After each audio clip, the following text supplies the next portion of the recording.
Salut tout le monde, j'espère que vous allez bien tous et toutes. On se retrouve oui pour une vidéo un peu spéciale. C'est vrai qu'on j'aime pas en parler parce que forcément c'est quelque chose qui est un sujet à la fois sensible puisque forcément beaucoup en parlent. Mais bien évidemment on va devoir en parler puisque il commence à devenir quelque chose de compliqué. C'est le coronavirus forcément dans le football et je dis bien dans le football. Alors avant qu'on commence à parler, avant qu'on commence à développer la fameuse question de ce qu'on parlera, eh bien, tout d'abord, je tenais à faire une grosse précision. Cette vidéo n'a pas pour but de juger de la dangerosité du coronavirus, de juger si oui ou non il faut vous faire vacciner ou pas vous faire vacciner. Je suis pas juge, n'est pas juge de savoir si le gouvernement a fait ce qu'il fallait ou non. Autrement dit, cette vidéo a été basée sur les sujets en question. Un, est-ce que clairement faut-il s'inquiéter bien sûr de la propagation des cas dans le football? Est-ce que clairement que faut-il faire face à ça? Voilà, c'est aussi simple que ça. Parce que pourquoi j'ai fait cette vidéo? Parce que on va prendre en fait en première ligue, je vais prendre la news en question.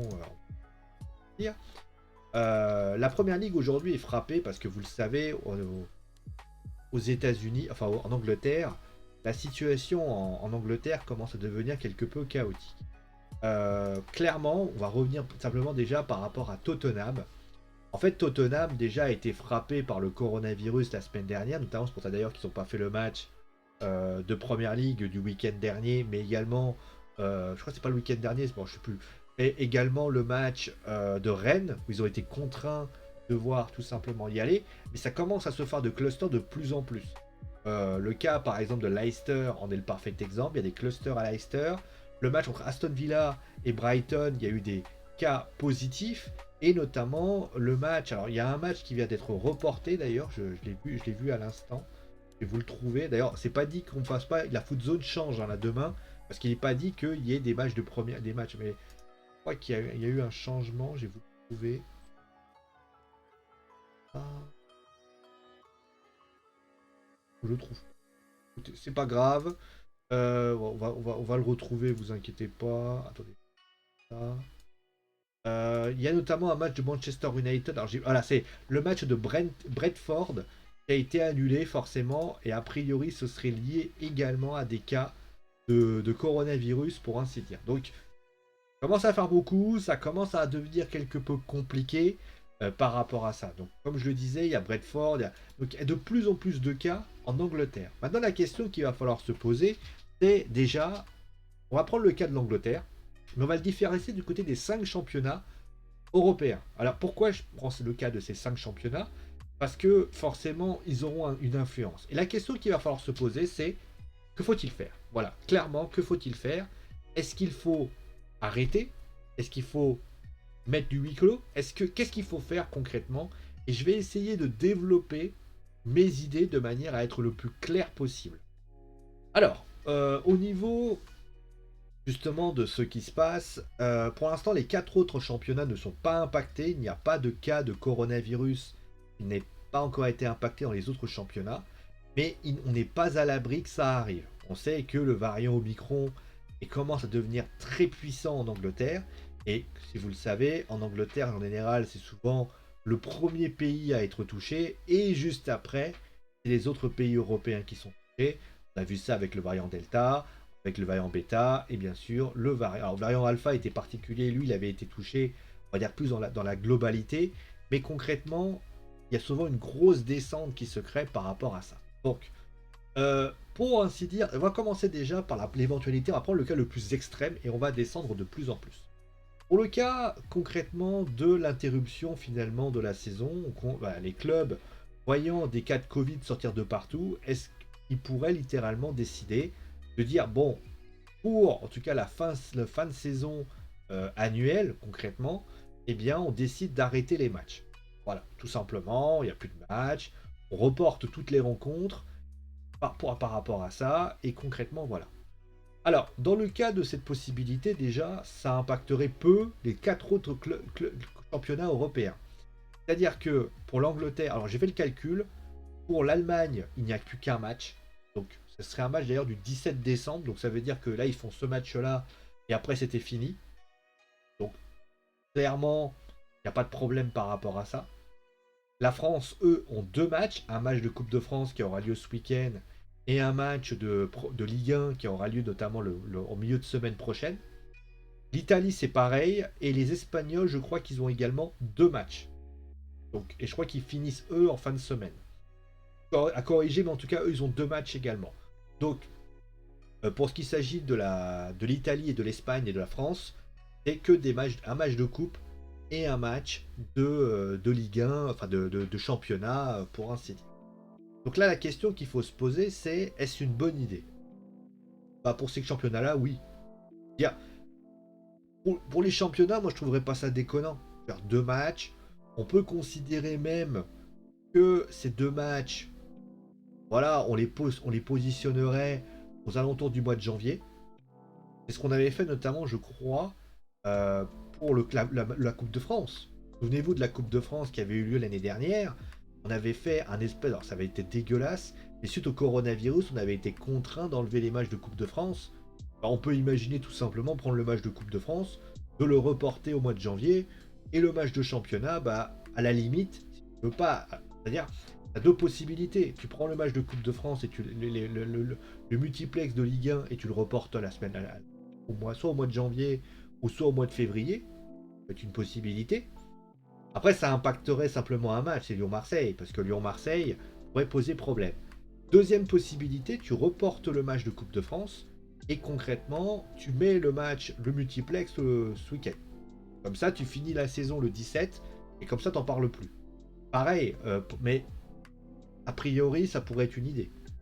Pour les Espagnols, alors je crois que les Espagnols finissent le 17, les Italiens finissent le 17, il faudra juste confirmer ça. Mais concrètement, voilà. Maintenant, c'est pas non plus très utile dans le sens où les cas de Covid ne se déclarent pas pour l'instant du côté de la France. Et on peut imaginer que suite à l'interruption des matchs, on aurait sans doute des cas de Covid qui se réduiraient dans les stades, parce que forcément plus personne n'y iront. Par contre, viendra le fait de l'après, dans le mois de janvier. Moi, si j'étais la Ligue, j'étais les championnats, je ferais peut-être une interruption. Je déciderais, je crois qu'ils reprennent le 3 ou le 4 janvier.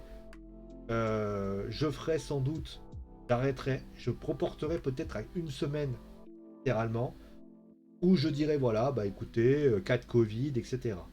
Ça permettrait peut-être que le calendrier va peut-être se resserrer, mais à la limite, ça permettrait notamment d'avoir 2-3 bonnes semaines pour ainsi dire. Surtout que le public, le peuple français, enfin la population française, pour le cas français, mais prenez les Espagnols, les Italiens, ne comprendraient pas que on ferme les boîtes de nuit, on passe on demande de faire de la prudence dans certaines compétitions, dans certaines familles, mais que du côté bien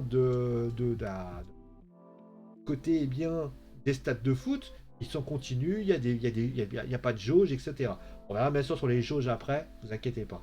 Mais dans le cas de ça, je pense que l'interruption, en sachant qu'on n'a qu'un match de Coupe de France à reporter, et c'est pas le match. Voilà, en plus, on avait l'habitude de mettre les matchs de Coupe de France plutôt en mois de janvier.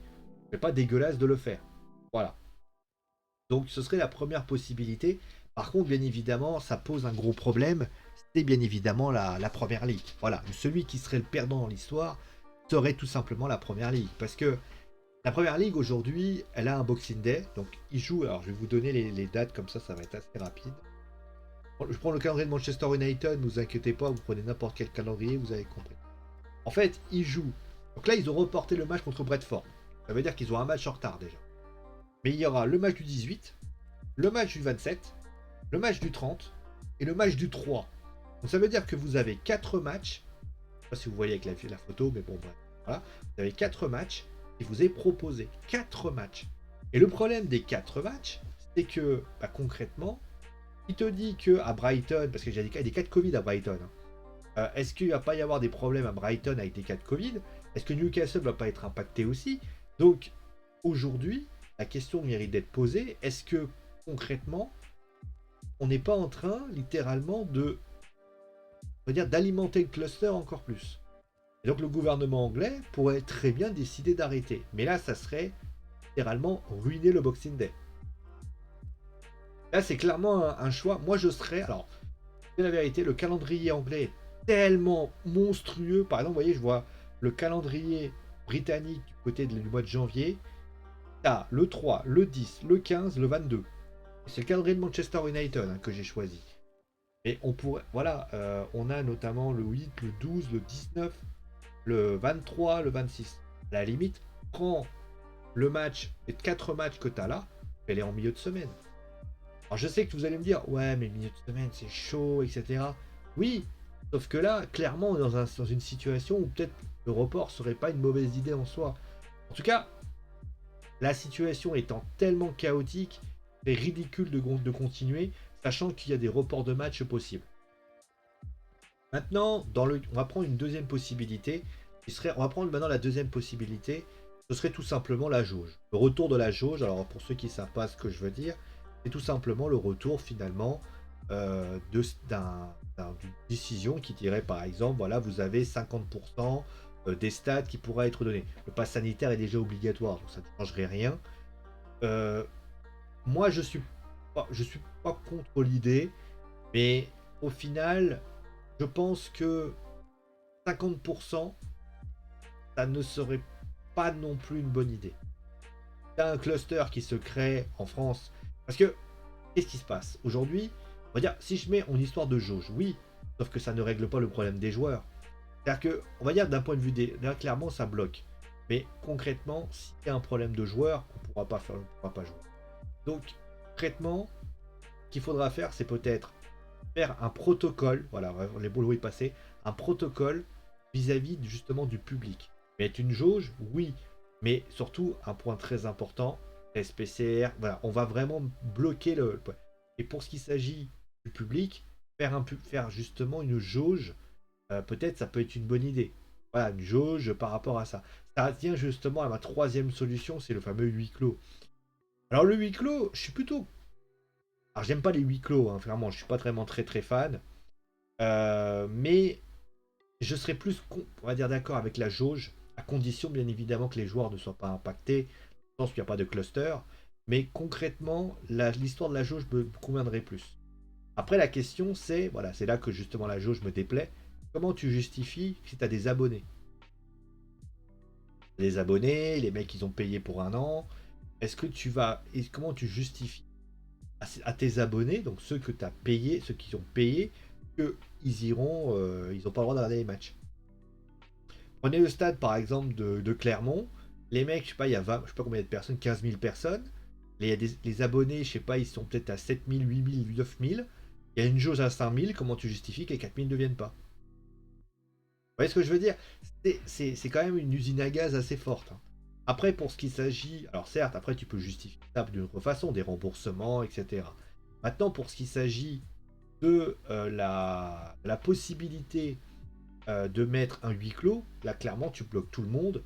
Et je pense que ce serait à la fois une petite justice, dans le sens où on se dirait, tout le monde doit faire des efforts, le football doit faire des efforts. C'est pas hypocrite là-dessus. Donc les Anglais ont déjà joué à huis clos, hein. Les Anglais, quand c'était un peu compliqué, ils jouaient à huis clos, hein, clairement. Tout le monde jouait à huis clos. Après, ça ferait revenir un petit peu à ce qui pourrait se passer. Mais d'un côté, en France, ça serait pas plus mal en fait. Parce que je me dis, le mec qui est en France, vous avez vu, il y a des clubs qui ont fait n'importe quoi. À la limite, ce qu'on peut faire, c'est faire du huis clos. Alors, en faisant justement, en mettant ce temps à partie pour essayer de trouver une solution pour les stades de foot. Ça peut être une idée. Voilà, ça peut être une idée à creuser. Maintenant, pour ce qui s'agit de l'Angleterre, après, ça serait littéralement comme pour les discothèques, un délai de 30 jours pourrait être, on va dire, non renouvelable pour ainsi dire. Donc voilà, maintenant, pour les joueurs, moi, mon point de vue. Après, alors, par contre, les joueurs, là, on va en parler. Qu'est-ce qu'il faut faire pour les joueurs? Parce que la réalité, c'est que les joueurs vont partir en vacances. Donc, cas de Covid possible. Tu peux pas les empêcher de partir en vacances de toute façon. À part faire un confinement, tu peux rien faire. La réalité aujourd'hui, c'est que moi, mon point de vue là-dessus, c'est qu'il va y avoir des. En fait, les cas de Covid vont avoir lieu plutôt au mois de janvier. Parce que ce qui va se passer, c'est que par exemple, pour le cas par exemple du PSG, prenons les Brésiliens, les Argentins et tout ça. Qu'est-ce qu'ils vont faire? Ils vont aller dans leur pays d'origine. Ils vont aller au Brésil, ils vont aller en Argentine, pour aller fêter Noël en famille.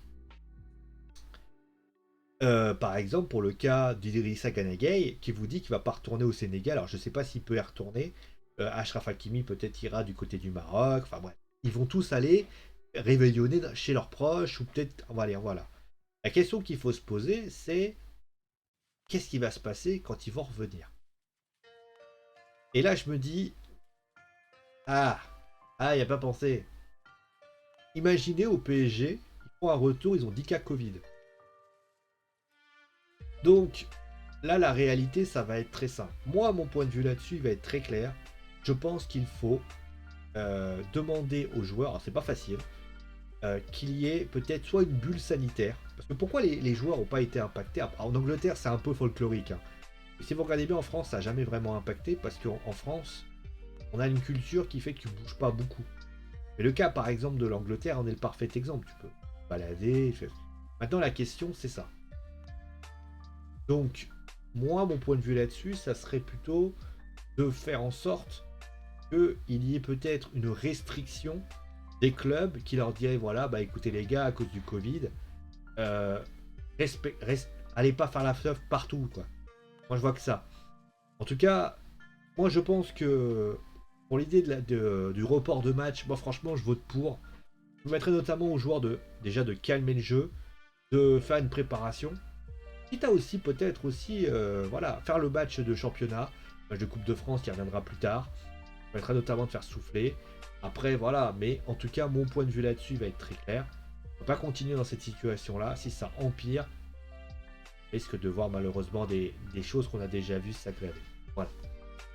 Voilà un petit peu ce que j'avais à dire sur cette situation. Je sais que c'est pas une décision facile à prendre, hein, bien sûr. C'est pas un truc que j'aime parler. Mais concrètement, moi, mon point de vue va être très clair. Si on ne fait rien, on va se retrouver sans match, avec un huis clos assez fort. Et là, par contre, c'est pas bon pour le business.